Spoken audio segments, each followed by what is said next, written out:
What if the God you worship isn't the first God in history? What if before Yahweh, the name that dominates the biblical scriptures, there was already another, an ancestral God, forgotten, silenced by history, but worshipped by entire civilizations at the roots of Africa? You are about to discover a spiritual truth that challenges centuries of doctrine and questions everything that has been taught about the origin of faith.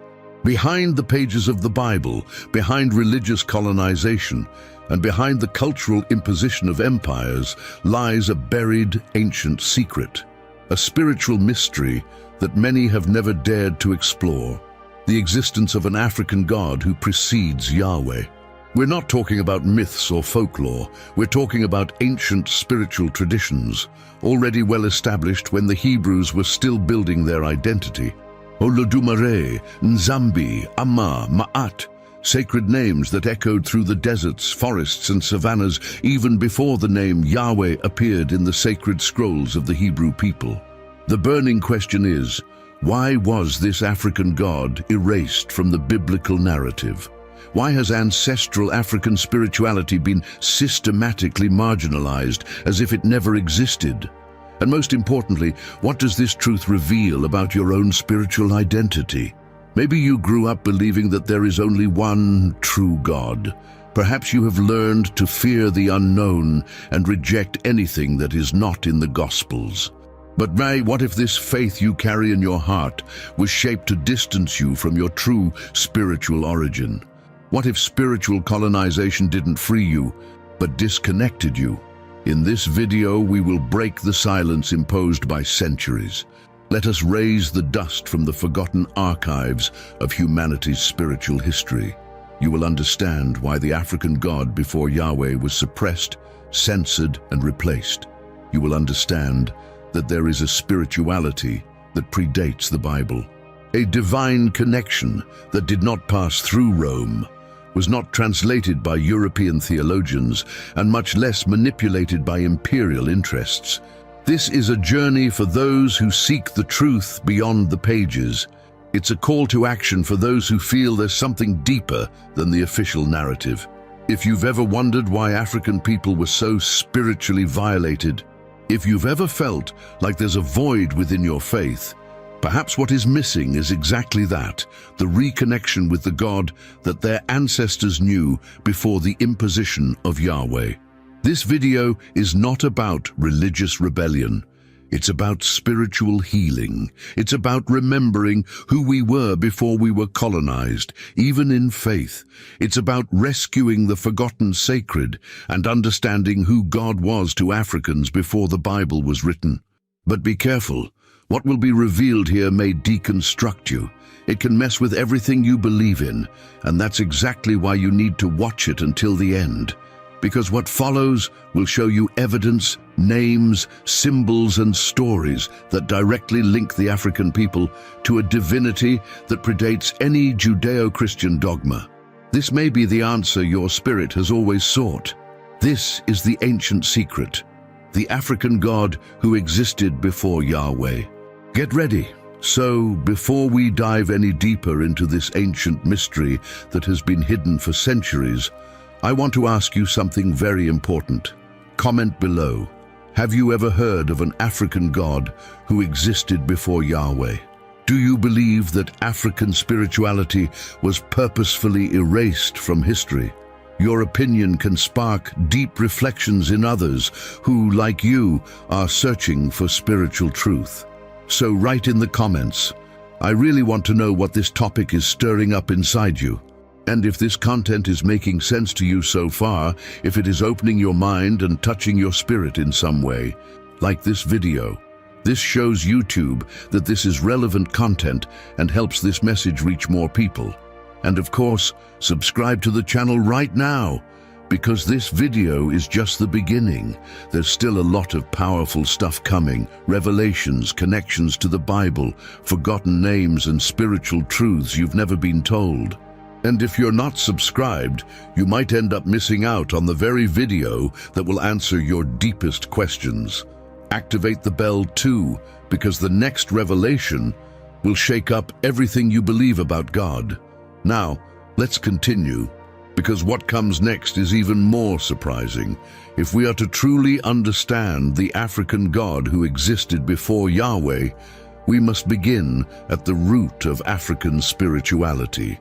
Because long before the Hebrews recorded their sacred writings, African civilizations already practiced profound, complex, and highly spiritual forms of connection with the divine.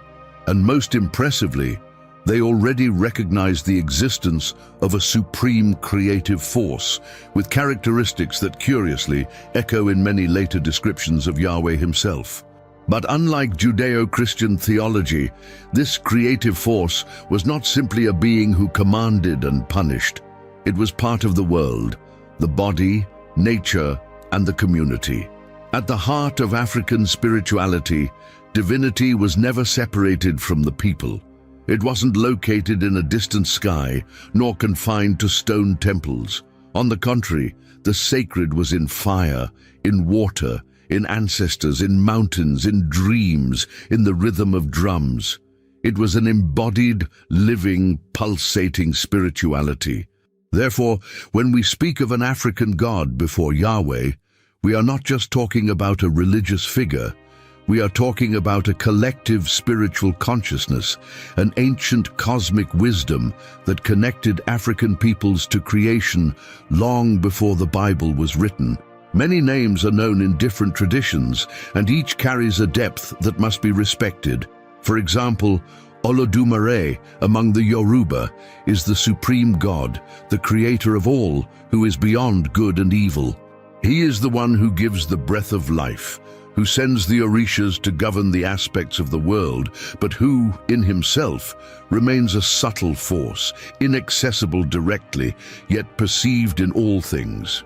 Note, we are not talking about polytheism in the simplistic sense we were taught to discredit these traditions.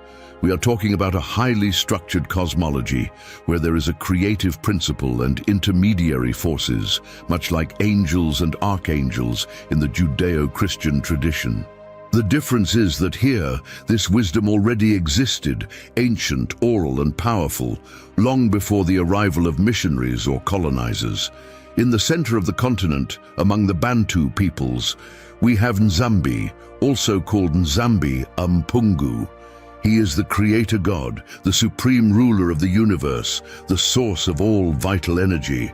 Nzambi not only creates the world, he lives in it, manifests himself in the elements, speaks through the signs of nature, teaches through dreams, and sustains the balance of existence. Among the Dogons of West Africa, the central figure is Amma, a deity who created the universe from a complex mathematical and symbolic structure. Dogon cosmology is so profound that many researchers have been impressed by the level of astronomical knowledge these people possessed, without ever having had contact with the modern world. We are experiencing an extremely difficult era in which the prophecies are being scored, but many still do not realize what is happening in the world. This is why I made my digital book available, To Reveal the Apocalypse, which you can download immediately through the first comment set. This book will help you discover all the mysteries of the apocalypse and transform your life. Access the first comment set to get your copy, because very few remain and will soon be withdrawn. Don't waste time. Click now and make sure your digital copy. These names, Olodumare, Nzambi, Amma, are merely portals to a greater reality. They represent something that has been forgotten, or rather, deliberately erased. Because what would happen if people knew that Africans already had a deep connection with God long before they were forcibly evangelized? What would change in the spiritual self-esteem of millions of black people around the world if they knew that their ancestors were not in darkness, but carried a light that the world has not yet recognized? This is the kind of truth that troubles empires, churches, and institutions. And here's something you may never have stopped to consider. The way African spirituality understands God is not based on fear, like many modern religions. It is based on respect, relationship, and care for the balance of life. The African God doesn't threaten you with hell. He calls you back to your center. He wants you to reconnect with your essence, your lineage, your gifts. He wants you to recognize the sacred in who you are, not in what you need to become to please a religious system. Many people today feel this emptiness. They feel that the faith they carry doesn't respond to the pain they experience. They feel something is missing. And perhaps what's missing isn't God, but rather the memory of the God who existed before spiritual colonization. The memory of the one who spoke to our ancestors in the language of the heart, in the sound of the drum, in the movement of the leaves, in the intuition that emerged as a response amid the silence of the night. This God still lives. He never died. He never stopped manifesting himself. He was simply buried by centuries of theological and political control that attempted to replace living spirituality with institutionalized religion. And don't forget to get your digital book, Reveal the Apocalypse. It is very important that you buy it quickly before the copies run out. That's why today, more than ever, we need to revisit this spiritual origin. Because it's not just a historical detail. It's the key to healing the black soul, to freeing ourselves from the invisible chains that still try to bind our faith within molds that don't belong to us. Whoever controls the spiritual narrative controls the destiny of a people. And the time has come to reclaim that narrative. The time has come to reclaim the name of the God who knew us before they gave us a European name, before they erased our history, our connection, and our worth. Understand how everything was designed to make you forget this past. Western religion, when it invaded the African continent, didn't arrive with just a cross and a sword. It arrived with a mission: to destroy the spiritual pillar that sustained the identity of a people. And worst of all, it rewrote history so that everything African was associated with evil, as if God had only manifested himself in the Middle East, as if the rest of humanity were waiting for salvation. But this is a convenient lie, a lie repeated for centuries, a lie that many are already beginning to question, and it is this questioning that is beginning to awaken dormant consciences. Do you feel that? That restlessness, that desire to discover more, to know who you were before they told you who you should be? This video is for that, and this is just the beginning. Because the story of Olodumare, Nzambi, Amma, and so many others will still be told with the depth and respect they deserve. And more than that, it will be felt, reactivated, lived. Perhaps you're here precisely because your soul is asking for it. And if so, then you're in the right place at the right time, hearing what you need to hear. And before we move on to the next point, I want to ask you one thing. Comment below with the name that caught your attention. Olodumare, Nzambi, Amma, or any other name you recognize. Also, comment if this content is helping you see spirituality in a different light. Write, I want to reconnect with the God of my ancestors. This helps me understand how you're feeling, and it also helps YouTube show this video to more people who, like you, are ready to remember who they are. Now take a deep breath, because what comes next will shake up what you've been taught about God even further. Let's continue. What if I told you that even before anyone wrote the name Yahweh for the first time, other peoples already had names, myths, and symbols to describe the creator of the universe, a creator as powerful, as present, and as absolute as any Western definition you've ever heard, yet who was silenced between the lines of history. A God who was not only the creator, but also the sustainer, organizer, and living essence of the cosmos. Yes, the African creator God was already worshipped, invoked, and celebrated before the tablets of Moses, before the prophets, before the Bible. And this truth alone has the power to liberate an entire generation of spiritual colonization. In the Yoruba tradition, for example, Olodumare occupies this central role as creator deity. He not only created the universe, he structured all its layers, both visible and invisible. Unlike the anthropomorphic image of a god seated on a throne, judging humanity, Olodumare is pure energy, cosmic intelligence, and eternal balance. He does not manifest anger, nor does he demand human sacrifices to be pleased. He is revered for his order, for his power to give and sustain life, for being present in every cell, in every breath, in every cycle of nature. Now compare this with how Yahweh is described in biblical texts. A God who creates, yes, but who also becomes angry, punishes with floods, demands exclusive fidelity, and establishes conditional alliances. In several passages, Yahweh is portrayed as a jealous, warlike God, often associated with wars and territorial conquests. There's nothing wrong with analyzing this respectfully, but we need to be mature enough to recognize the differences. Not to be disrespectful, but to broaden our perspective. For a long time, we were taught that there was only one right way to think about God, the Western way. And everything that came from outside this was seen as error, heresy, or worse, as the work of evil. But African spirituality never worked with this dichotomy between heaven and hell, between the saved and the damned. What existed was a search for balance, for harmony with the forces of creation. And this is precisely where the figure of the ancestral creator God comes in, not as a judge, but as a source, not as a threat, but as sustenance. While Yahweh was presented as the one who separated peoples into chosen and enemies, the African creator God was the one who generated all peoples and recognized them as part of the same cosmic web. In Dogon cosmology, we encounter Amma, the creator God who shaped the universe from a cosmic egg. This narrative is incredibly rich and must be understood. Amma creates the world based on mathematical movements and symbolic orders, and organizes everything with precision: stars, time, matter, and soul.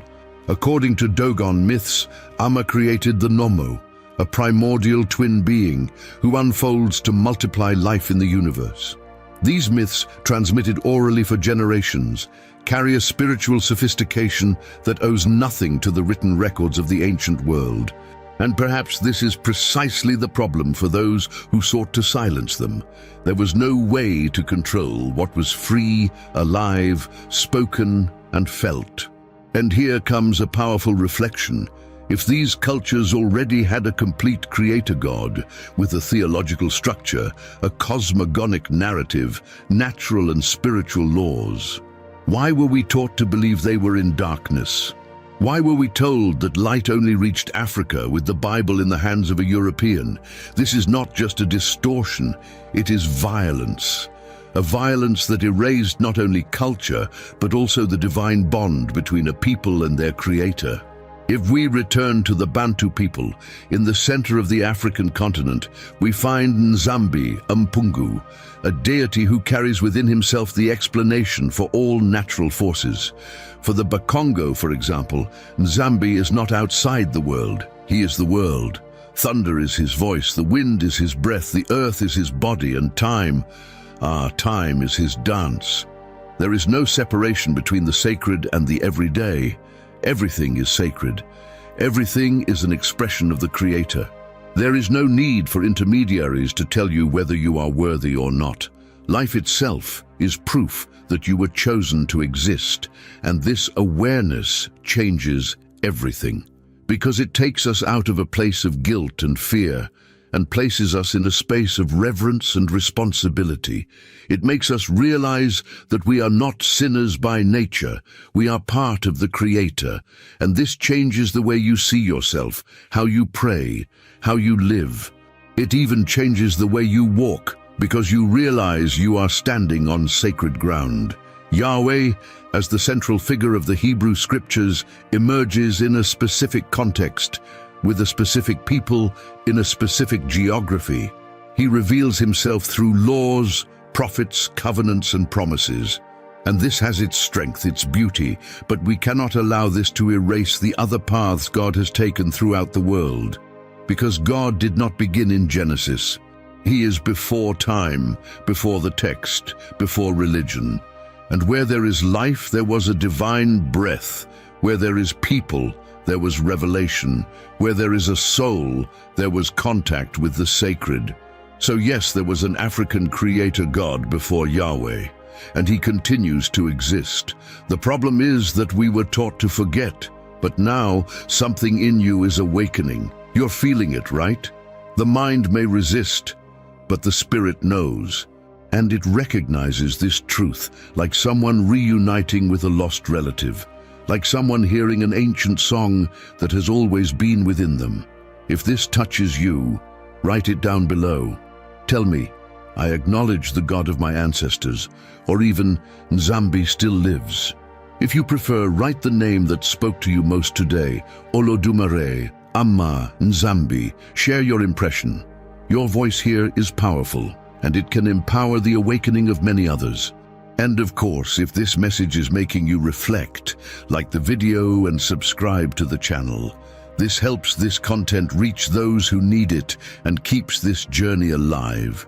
Because the next revelation to come will show you that this story is much bigger than you imagine. Let's continue. And while the figure of the African creator God still echoed vividly in the villages, in the rituals, in the sacred chants around the fire, something began to happen. Something silent at first, but devastating like a storm that sweeps everything in its path. The story that was once passed down by word of mouth from generation to generation with reverence and honor began to be discredited. Not because it lost its value, but because another discourse was being imposed with force, violence, and authority. A new God was arriving, not as an alternative, but as the only possible truth.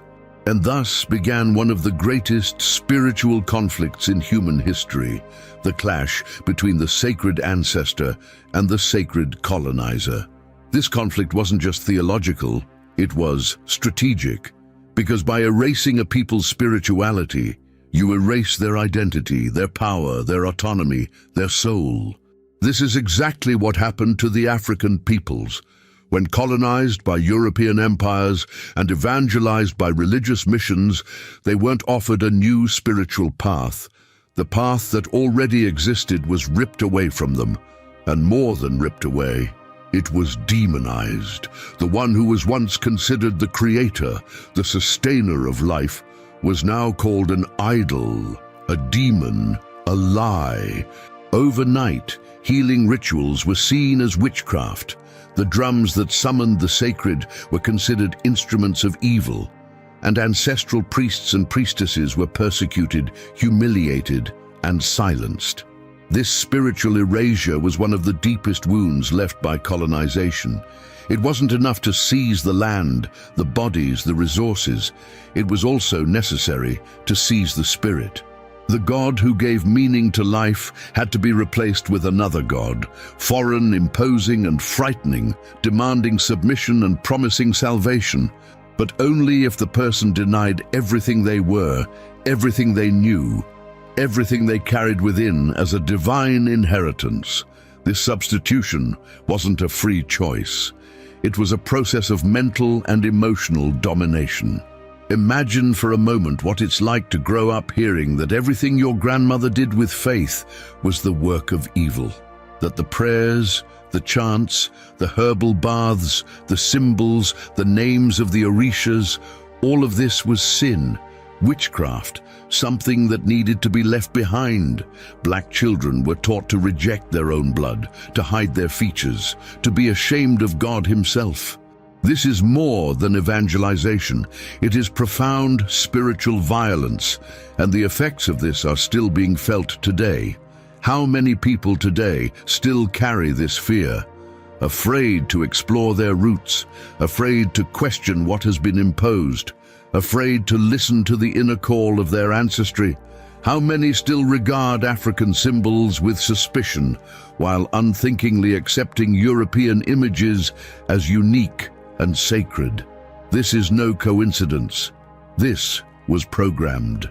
This was systematically constructed for centuries. and the time has come to break with it. Of course, for many, the name Yahweh represents faith, love, and connection with God, and this must be respected.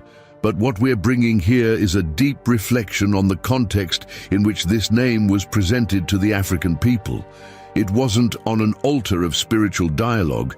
It was on a battlefield. It was on slave ships. It was on plantations. It was during punishments. It was during forced catechesis. It was in the cellars where African languages were banned and drums silenced. And in this scenario, how can you say that conversion was an act of choice? Evangelization in this context was not a bridge between cultures. It was a tool of erasure. The name of Yahweh did not arrive as a loving possibility of reconnection with the divine. It arrived as a requirement to avoid the whip, exile, and death.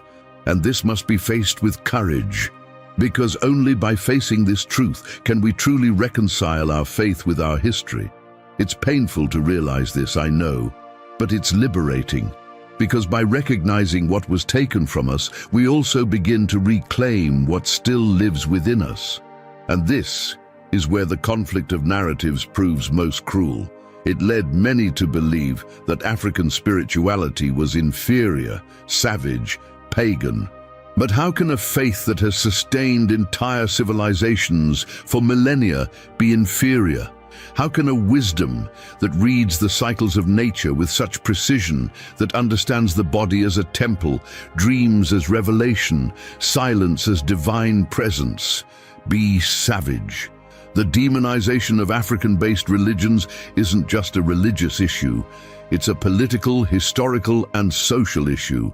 It's a strategy to keep the colonial mentality alive even after the official end of slavery. Because while the mind is captive, the body may be free, but it will continue to move within the limits set by others. And that's the most difficult prison to break. That's why this video is so important, because it's opening doors that have been locked for centuries, and perhaps within you, something is stirring right now. An old memory, a connection that seemed lost, a calling that was muffled but never completely silenced. If this is happening to you, listen, feel, receive. You are not alone. Thousands of people are rediscovering African spirituality, not as a fad, but as a return to their essence. They are realizing that there is much more wisdom in the ancestral tradition than official history has wanted to admit. And they are finding the courage to look at the spiritual conflict they inherited, not with fear, but with the desire to integrate, to heal, to restore what was violated.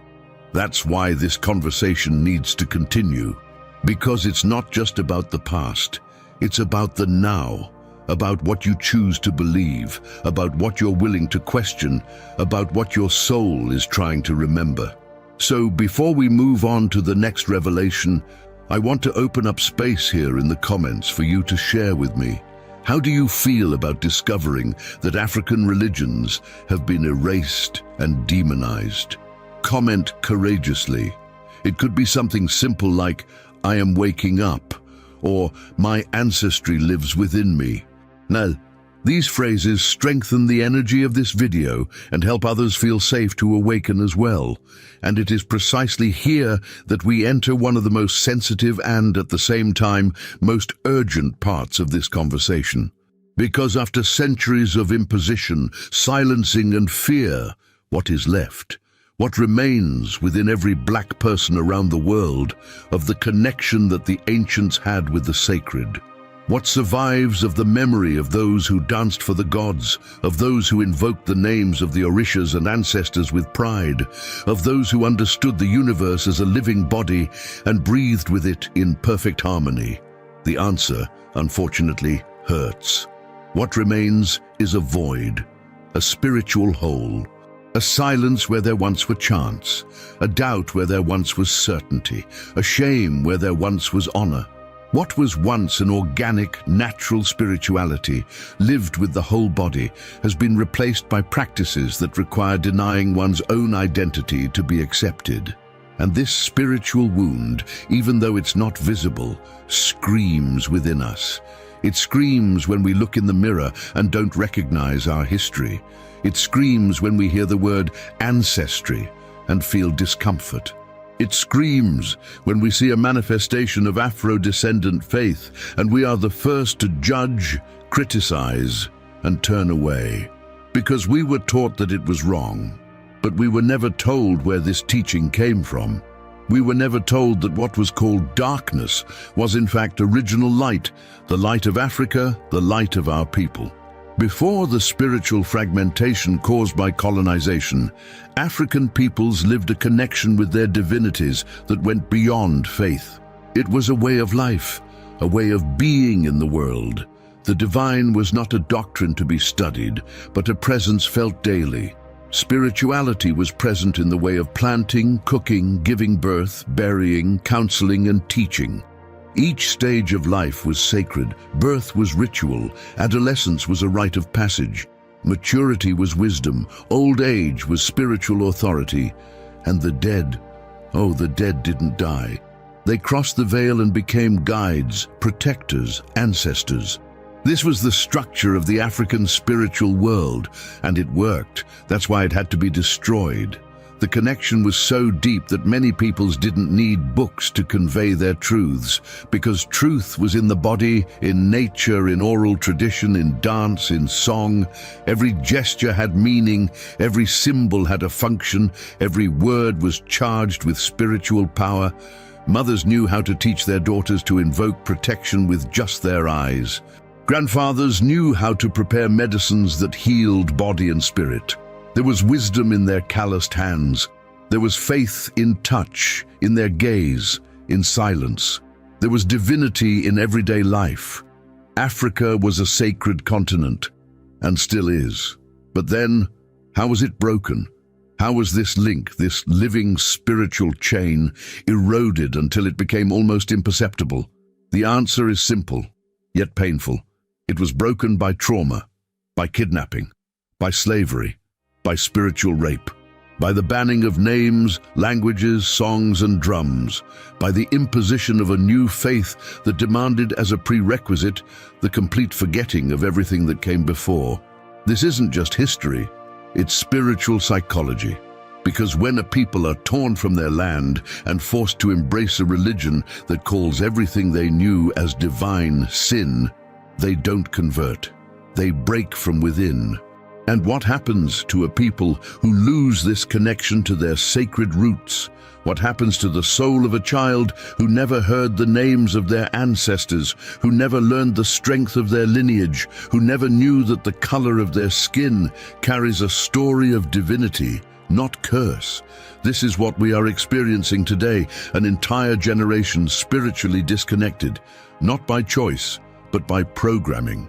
And here comes a question that I want to leave echoing within you, because it is more important than any doctrine, any dogma, any religious custom. Are we spiritually disconnected because we do not know our divine origin?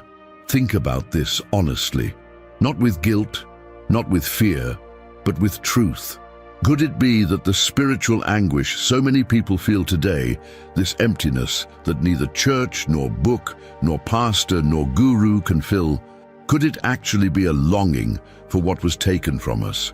Could it be that our soul is just trying to remember where it came from? Because when a people reconnects with their roots, they find ground again. And that's what we lack, spiritual ground, solid ground, the certainty that we belong to something greater than pain, that our story doesn't begin in slavery nor in conversion. It begins before. It begins with our feet on the ground, our faces lifted to the sky, our voices chanting the name of the Creator. A Creator who looked like us, who spoke our language, who danced with us, who laughed, who healed, who welcomed. And no, this is not the past, this is the present. It is now. It is alive, because the rituals still exist. The knowledge still survives. The deities are still here, just waiting for us to return home. May we allow ourselves to remember. May we have the courage to look in the mirror and say, I am a son of Africa, and I carry the sacred in my blood. This reconnection won't happen all at once. It's not something that can be resolved with a prayer or by reading a text. It's a process, it's an awakening, it's a return. And each person will experience it in a unique way. But the first step is always the same. Stop running away. Stop being ashamed. Stop calling a demon what is, in fact, part of you, part of your ancestry, part of your history, part of your calling. And if you've made it this far in this video, it's because this calling is alive within you. Something inside you knows this disconnection isn't natural, that it doesn't make sense to deny your roots to experience God, that it doesn't make sense to think your original spirituality is less holy than the one you were taught to follow, that it doesn't make sense to continue living in emptiness when there's an ancient river ready to fill you again. That's why I want to hear from you now, and I want it to be real. Tell me in the comments, do you feel like there's a missing link within you? Write it like this if you want: I want to reconnect, or even, I miss what they never let me know. These phrases create a force field here in the comments. They show that we are not alone, that we are awakening. And when we begin to open our eyes to the magnitude of the disconnect that has been created, an inevitable question begins to arise. If Africa is the root of humanity, if it is the cradle of ancient civilizations and such profound ancestral spiritualities, why does the Bible say so little about it? Or rather, does it really say so little, or does it say more than we've been told, but in a subtle, strategic, sometimes even purposeful way? Because the more you read the biblical texts consciously, the more you realize that Africa's presence there is not an absence. It is a calculated silence. Let's be blunt. Ethiopia, Egypt, Nubia, Cush, Saba, Libya, Canaan, all these names appear in the scriptures. But how they are mentioned, or when they are mentioned, often hides more than it reveals. These are peoples who were there, present in the narrative, but generally treated as background, as obstacles, as adversaries, or at best, as supporting characters in the story of the chosen people.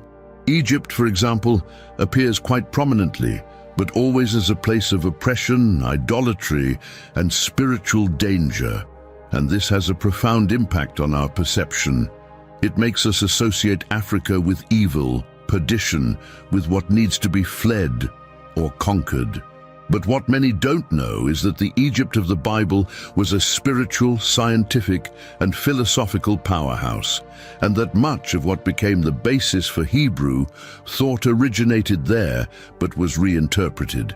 And what about Ethiopia? It's there, mentioned respectfully in some passages, including as the birthplace of wise kings and warriors of great valor. But why isn't it mentioned in sermons? Why don't we hear sermons extolling the African wisdom that appears, albeit discreetly, between the lines of the biblical text? Because over the centuries there has been an editorial and theological choice to silence African protagonism, to leave this presence hidden, diffuse, nebulous, because giving visibility to African spirituality would mean admitting that contact with the divine was not exclusive to the Middle East, and that Africa has always had its own connection with God, without needing salvation from outside. There's one passage in particular that always catches my attention. When the prophet Jeremiah speaks of the Ethiopians, he asks, "Can the Ethiopian change his skin?" This phrase has been used for centuries to justify theological racism. But what few realize is that the term Ethiopian in the Bible referred to a respected and feared people, known for their strength, culture, and faith. Jeremiah's question wasn't about inferiority. It was about essence, about immutable identity. And what irony, what was considered a mark of origin became a source of prejudice for those who later translated the texts. Another powerful example, the character of Simon of Cyrene, the black man who helped Jesus carry the cross. Have you ever stopped to think why this was almost erased from sermons? because recognizing that an African helped Jesus at the most critical moment of his earthly mission is recognizing that Africa was present in the construction of Christian redemption itself. But this is not said, it is not remembered, it is not celebrated, because colonizing Christianity needed to erase African traces from the faith to consolidate itself as the religion of the empire. And here, once again, we return to the question that pulsates at the heart of everything. Why were African gods omitted? Why are African cosmologies absent? Why are the spiritual systems that existed before the formation of Israel not discussed? Because if the Bible recognized these spiritual paths in depth, it would be impossible to justify the subsequent imposition of a new faith on the African people. It would be impossible to convince millions that their beliefs were false or demonic. It would be impossible to continue using the Bible as a weapon of spiritual control over black bodies. The strategy was clear. Keep Africa present just enough so that no one would say it was excluded, but never with the brilliance, the centrality, the respect it deserved. And this isn't just a matter of racism, it's a matter of power. Because whoever controls the spiritual narrative controls people's minds. And if you convince a people that their story isn't in Scripture, you sever their connection with the divine. And if there's no connection, there's no identity. And if there's no identity, any imposed truth is accepted as salvation. But here's something important that perhaps no one has ever told you. African spirituality is in the Bible, not in the way we would like, not with the names of our gods, not with the recognition we deserve, but it is there, hidden, encoded, distorted, but alive. Africa is behind the scenes of revelation even when they try to keep it out of the light. And what we're doing now in this video is bringing this content to light. It's illuminating what they tried to keep in the shadows. So don't be alarmed when you realize that certain peoples have been erased. Don't be outraged when you see that our gods are not mentioned. Understand the reason, understand the logic, and more than that, have the courage to rescue on your own what was hidden. Because if the Bible didn't say everything, our ancestors do. If the text didn't name ours, our spiritual memory still holds what needs to be remembered. And it is precisely this silence that we are breaking now. A silence that was constructed to keep us passive, subjugated, oblivious to our own power. But the time has come to speak, to bring back the names, to bring Africa back to the center of the spiritual conversation. To understand that divine revelation didn't just happen in a desert, but also under the baobab trees. That God appeared not just in Sinai, but also in the toreros, in the savannas, in the mountains of Ethiopia, in the rivers of Angola, in the caves of Nigeria. Now I want to hear from you. Tell me, have you ever noticed that the Bible silently spoke about Africa? Comment below. Africa is in the Bible and I've never seen it. Or if you prefer, I'm reading it with different eyes now. These phrases are powerful. They show that you are waking up, that you are allowing yourself to see beyond what you've been taught. And now that we can recognize the subtle and often intentionally erased presence of Africa in the biblical scriptures, we need to delve even deeper. Because the most impactful truth may not lie solely in what was omitted, but rather in what was incorporated, absorbed, and reinterpreted. The burning question is Yahweh, the Hebrew God consecrated by Western tradition, an utterly isolated creation? Or does he carry within him more ancient ancestral elements, especially of African spirituality? This question isn't just provocative, it's necessary. Because if we begin to carefully observe the spiritual structures present in both African mythology and Hebrew texts, we will find parallels, echoes, and connections that are difficult to ignore. This isn't about forcing comparisons, but about recognizing that the ancient world was deeply interconnected and that ideas of divinity didn't emerge in a vacuum. They were shaped by the experiences of each people, their founding myths, their geographies, and the rhythms of nature. And within this great spiritual flow, Africa has always been a generating source, never merely a receiving source. Let's take a closer look. In many African traditions, as we've seen, the Creator God is a supreme entity, inaccessible directly, but present in everything. Olodumare, for example, is the principle of all, the one who gives rise to life and delegates to the Orishas the task of governing aspects of the universe. He is the archetype of balance, justice, and creation in harmony with nature.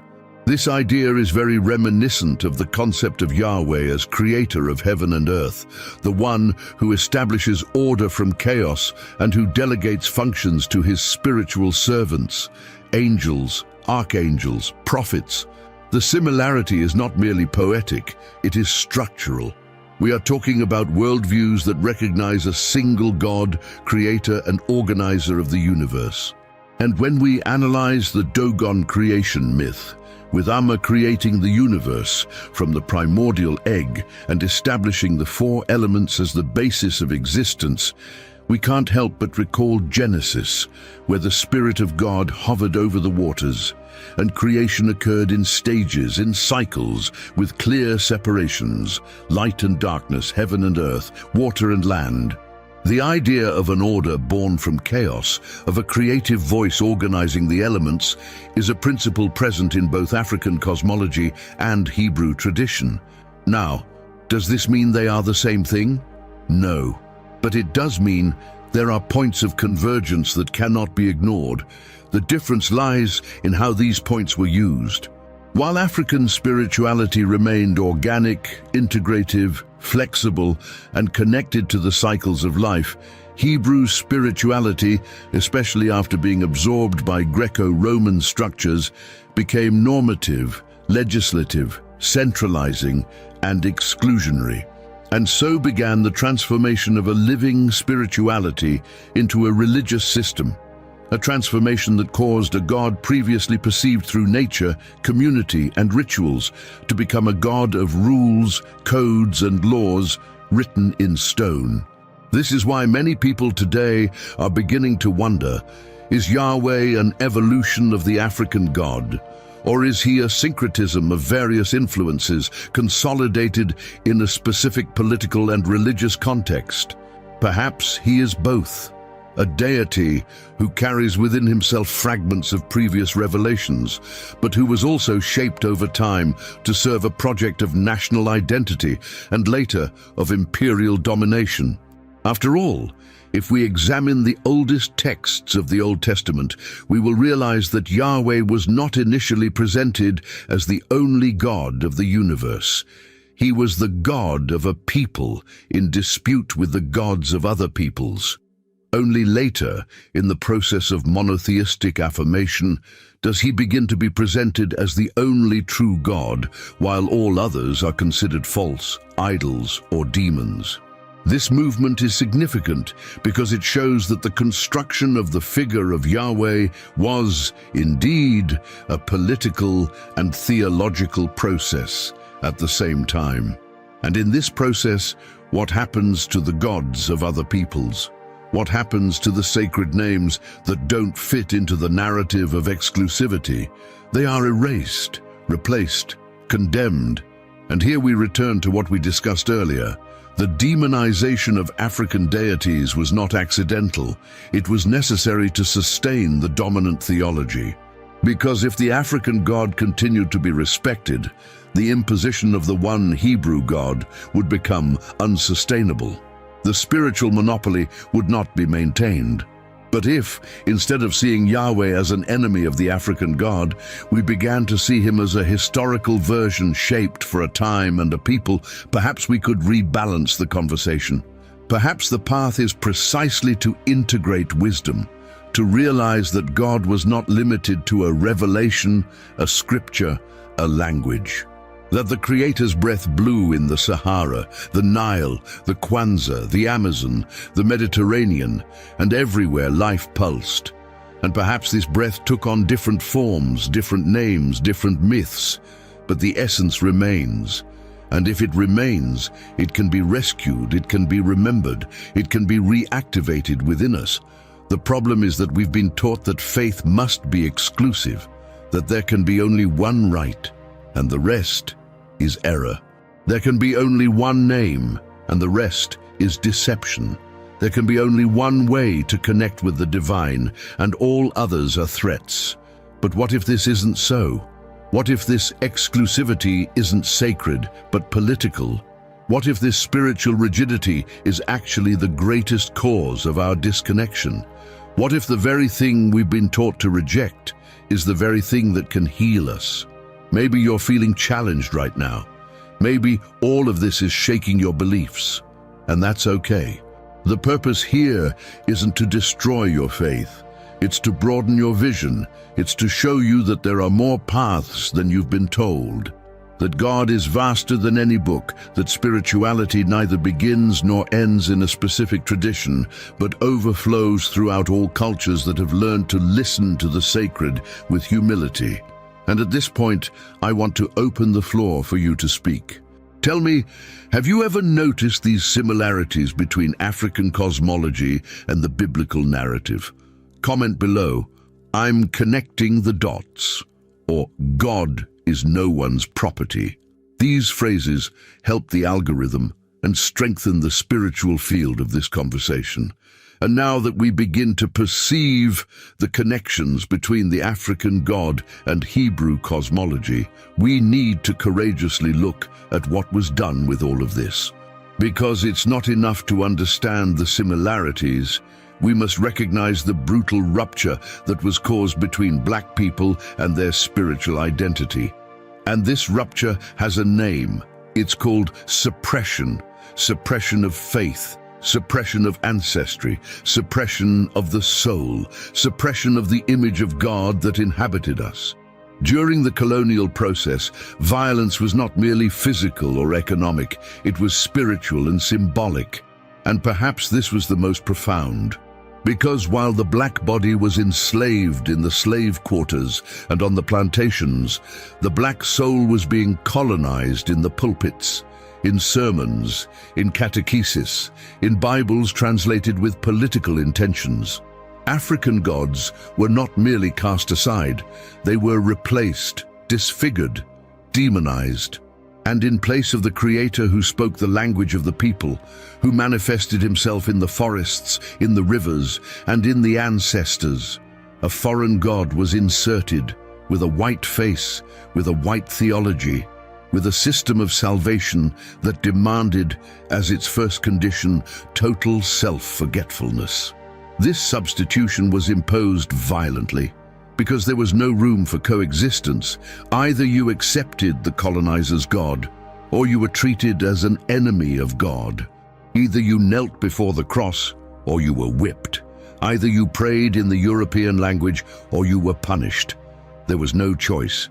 Christian baptism was not a spiritual opening. It was a tool of erasure. And it was in this process that black spiritual identity was torn out by the roots, And what happens to a people who must deny God himself to be accepted? Who must hide their sacred symbols, their songs of praise, their spiritual dances? Who must call sin everything their ancestors called life? It turns out that these people come to carry a faith that is not their own, a faith that does not recognize them, a faith that views them as inferior from birth, a faith that teaches them that they need to be saved from themselves. And then a void arises, a chasm between who a person is and who they were taught to be, between their spiritual essence and the religious persona imposed upon them. Spiritual slavery is born, an invisible prison, yet as powerful as iron chains, because it imprisons the mind, it imprisons the imagination, it imprisons a person's relationship with God, with themselves, and with the world. And this kind of spiritual prison is cruel because it is silent. It no longer needs a whip. It no longer needs a plantation owner. It continues to operate through doctrines, liturgies, images, and religious discourses that always position black people as those who need to be forgiven, saved, and liberated, never as those who carry from the beginning a divine inheritance. And so, over the generations, we have been taught to view ourselves with suspicion, to view our symbols with fear, to view our roots with shame. And the question remains, how can I reconnect with God if the only God I've been presented with rejects me? How can I live a living, authentic spirituality if it requires me to deny my history, my skin, my culture? How can I pray with a peaceful heart if, deep down, I feel like I'm being forced to abandon everything I am to be accepted by a God who doesn't resemble me? This has shaped not only the way Black people see themselves, but also the way they see God. Because if the God presented has always had light skin, light eyes, and European speech, and if the saints, prophets, apostles, and even angels were represented as white, what is left for Black people besides guilt, besides servitude, besides a submissive place? Even the image of Jesus has been used to reinforce the idea that God opposes blackness, as if salvation required whitening, as if divine glory were always far from our aesthetics, our music, our dance, our ancestral truth. And this had a profound effect. Millions of Black people still believe today that they need spiritual repair, that they were born wrong, that they can only find God if they abandon everything their ancestors were. And that's why we see so many brothers and sisters with true faith, with a sincere desire for spiritual connection, but always from a place of guilt, inferiority, and fear. Because what they were taught from an early age was, your way is wrong, mine is right, and you will only be saved if you are like me. This is not a liberating faith. This is a colonized spirituality. And it is this system that needs to be challenged. Not to destroy anyone's faith, but to restore to Black people the right to recognize themselves as sacred, as the image and likeness of God, as bearers of the ancestral light that has shone for millennia, long before colonization. When a people lose the right to name their God, they lose the right to exist spiritually. But when they begin to remember, when they begin to reconnect with the threads of their heritage, when they begin to pronounce forgotten names again, they free themselves, they heal, they rebuild themselves. And perhaps you're going through this process now. Perhaps all of this is shaking up what you've been taught. And that's okay. Spiritual awakening is like that. It shakes, it disturbs, it illuminates. And that's why this video isn't about destroying beliefs. It's about rebuilding faith based on truth. And the truth is, Black people have always had their spirituality. They've always had their gods. They've always had their direct connection to the divine. What happened was that we were taught to forget. But now we're remembering, we're returning, and every remembrance is an act of spiritual revolution. If this makes sense to you, if it resonates in your chest, comment below, I am not second-class spirituality, or my ancestry is sacred. These phrases are seeds that help awaken other brothers and sisters who are seeking this same reunion. And it is when we begin to break the shackles of colonized faith that a burning question slowly emerges. What exactly was taken from us? What was erased with such zeal, such violence, such insistence? What was so powerful in African spirituality that it needed to be buried, silenced, forbidden, and replaced with such urgency? And the answer, when it comes, is as profound as it is liberating. We have been stripped of the power of the sacred, the power of direct connection with creation, the power to speak to the divine without intermediaries, the power to heal, to intuit, to perceive the cycles of life with an awakened spirit. We have been stripped of access to our own inner altar. African spiritual traditions were not just beliefs. They were the science of the soul. They were ancient wisdom encoded in rituals, prayers, songs, dances, and elements of nature. Every leaf had a spiritual function. Every drumbeat had a specific vibration. Every color, every food, every gesture, every symbol carried centuries of divine teaching. This was not folklore. It was sacred. It was advanced spiritual technology transmitted by initiatory lineages who knew how to communicate with the invisible. But this wealth was treated as superstition. It was reduced to mysticism, to macumba, to ignorance. Because those in power didn't understand, and because they didn't understand, they were afraid. And as always happens with anything that frightens the dominant system, the response was silencing.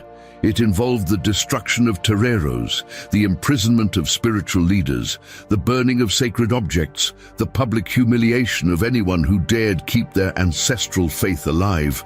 But what no one realized is that what is truly sacred never dies. It simply hides, waiting for its time to blossom again, and that time has come.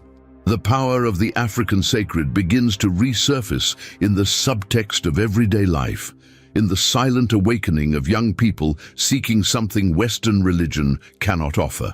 It begins to reappear in dreams, in memories that are not ours, but seem familiar, in the curiosity that burns when we hear the drums beating again, when we see an herbal bath being prepared with respect, when we watch a healer speaking with her eyes closed, as if listening to something no one else hears. This sacred never went away. It simply lay on the margins, awaiting the courage to return. And it is immense, because the African sacred does not separate the spirit from the body, nor the body from nature, nor nature from the cosmos.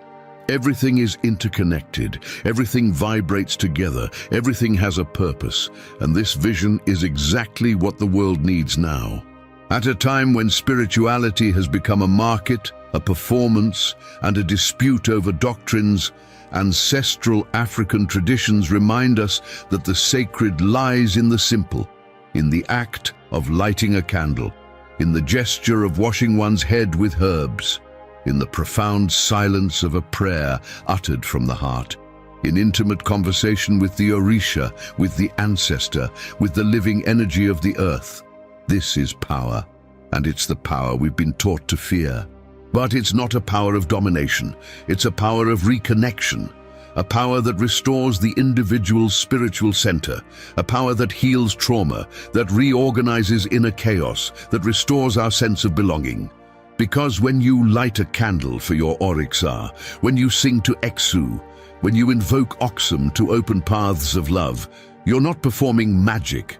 You're activating spiritual memories that were dormant in your blood. And this return isn't a fad. It's not rebellion. It's redemption. It's spiritual reparation. It's what happens when an entire generation begins to realize that the emptiness they felt in their soul was, in fact, a hunger for ancestry.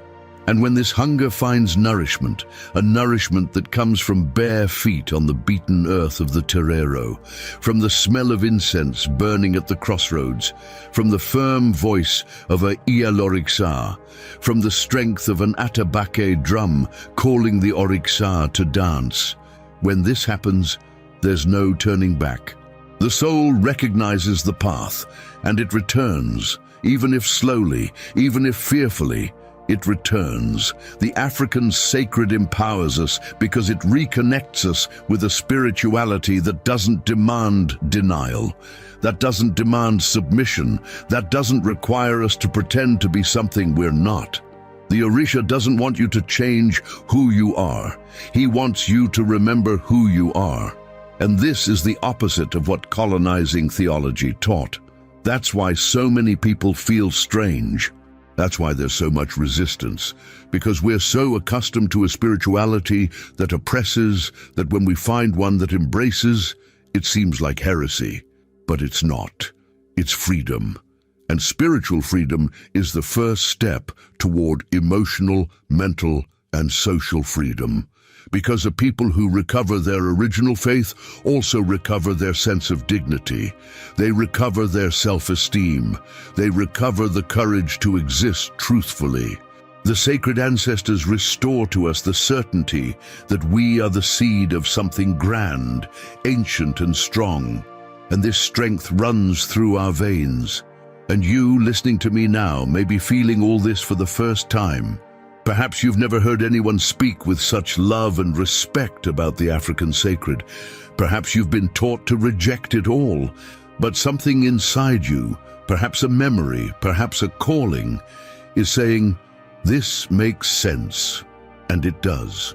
Because your ancestry is alive, and it wants to come home. It wants to be honored. It wants to be heard.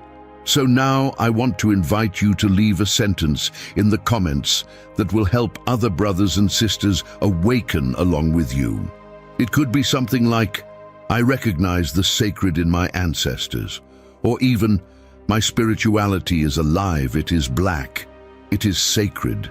These phrases are much more than just engagement. They are spiritual declarations. They activate ancient codes. They heal. And when the sacred ancestor begins to be reclaimed, no longer as a folkloric fragment, but as an essential part of a people's spiritual identity, something powerful begins to happen. A new quest begins. A different hunger begins to blossom in the hearts of thousands of black people around the world. A silent but urgent desire to know more, to recognize themselves, to see themselves not only in the mirror, but in history, in rituals, in songs, in divine archetypes. It's as if something ancient is returning to the surface after centuries of submersion. This new search for black spiritual identity doesn't come as rebellion, nor as a denial of other beliefs. It comes as a thirst for truth.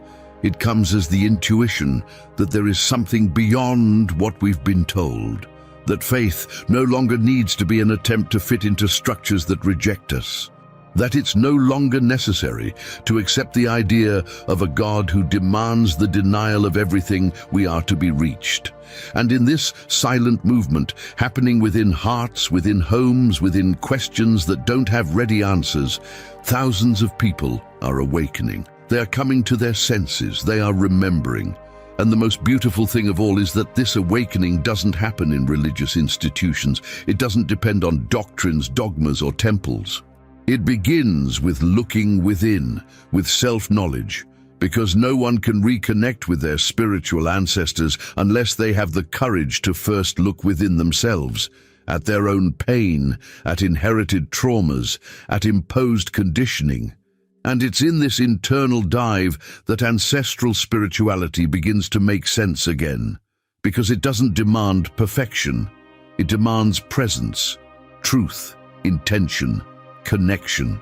Therefore, the rediscovery of African gods isn't just happening in books or documentaries. It's happening in the tears that flow when someone hears, for the first time, the beat of an atabake and feels their bodies shiver.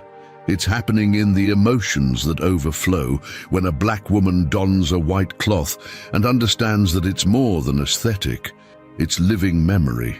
It's happening in the strength that emerges when a young black man learns the name of his Orisha and realizes he carries within him an ancient energy. It's happening in the vibration that runs through the body when a person lights a candle, offers a meal, speaks reverently to their guides, and feels deep within their soul that they are no longer alone. The revival of interest in African deities isn't a fad, it's a spiritual movement. It's a response from the collective unconscious to the void that's been imposed upon us. And this interest goes beyond religious curiosity. It touches on the realm of belonging. It says, you have a story, you have a name, you have roots, you have a place in the world. And that's why self-knowledge becomes such a powerful portal, because as we learn more about ourselves, our feelings, our blocks, our gifts, our cycles, we recognize that the sacred never left us. It was we who were separated from it. And when this reconnection begins to happen, something changes. It changes the way you pray. It changes the way you walk. It even changes the way you breathe, because now you know you carry a lineage, that you are the continuation of a living spirituality, that there is an entire people behind you, pushing, guiding, protecting, that every step you take toward your spiritual center is also a step toward the healing of your people. This quest, therefore, is not just individual, it is collective. It is ancestral. It is historic. That's why every person who consciously reconnects with African spirituality is doing more than just a religious return. They're performing an act of spiritual reparation. They're healing centuries of separation, rejection, and shame. They're building, step by step, the path back to their own soul. And it's on this path that the sacred manifests itself anew, without guilt, without fear, without intermediaries to accuse us, to belittle us, to tell us we're wrong just because we chose to follow the voice of our ancestors. And here it's important to understand that this reconnection process is unique. Each person will journey this return in their own way. Some will feel this call through music, others through pain, others through dreams, others through seemingly random encounters that touch something deep within. And that's all right. There is no right or wrong path. There is a path that calls you, and this call is spiritual. It can't be explained. It can be felt. It pulsates. It whispers. And when you hear it, truly, you can no longer pretend you didn't hear it. The new search for Black spiritual identity is also a liberation from guilt. For so long, we were taught that seeking the Orishas, the Nkisis, the Voduns was wrong, that it was a sin, that it was distancing oneself from God. But today, with awareness and an open heart, we understand that distancing oneself from oneself is the true sin. Because if God created us with our own spirituality, denying that spirituality is denying God himself. And that is why returning to our sacred paths is not heresy. It is fidelity to our origins. And if you've made it this far in this video, it's because something inside you is vibrating. You're feeling it. You're remembering. Don't ignore it. Don't repress it. Honor it. Feel it. Allow it. Because maybe this video is what you've been waiting for years.